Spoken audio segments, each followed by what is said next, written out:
আজকে আজকে যে পরিস্থিতি হয়েছে ক্যাম্পাসে, অ্যাটলিস্ট আপনারা যদি কেউ দেখতেন, বিশ্বাস করেন আপনারা সারা জীবনের জন্য এই ছাত্রলীগ জিনিসটাকে যে কি পরিমাণ ঘৃণা করতেন বা ভয় পেতেন আপনারা জানেন না।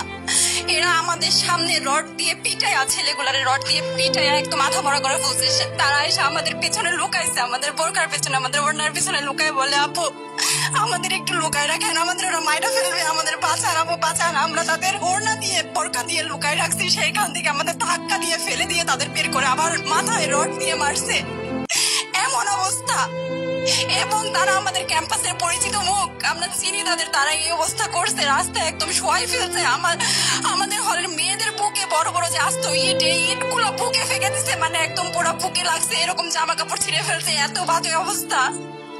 অথচ আমার ব্যাচমেট, আমরা যাদের সাথে ক্লাস করি একসাথে বসে, আমি তাদের একটা কথা বলতে দেখি না এগুলো নিয়ে, একটা কথা না। এবং তাদের নিউজ ফিডে গেলে দেখবেন তারা এখন এগুলাই সাপোর্ট করে যাইতেছে। কিচ্ছু বলার নাই। আমি কেমনে যাই এই মানুষগুলোর সাথে, এত বছর ক্লাস করছি, বা আমি আরো 6টা মাস কিভাবে ক্লাস করবো আমি জানি না, আমি সত্যিই জানি না।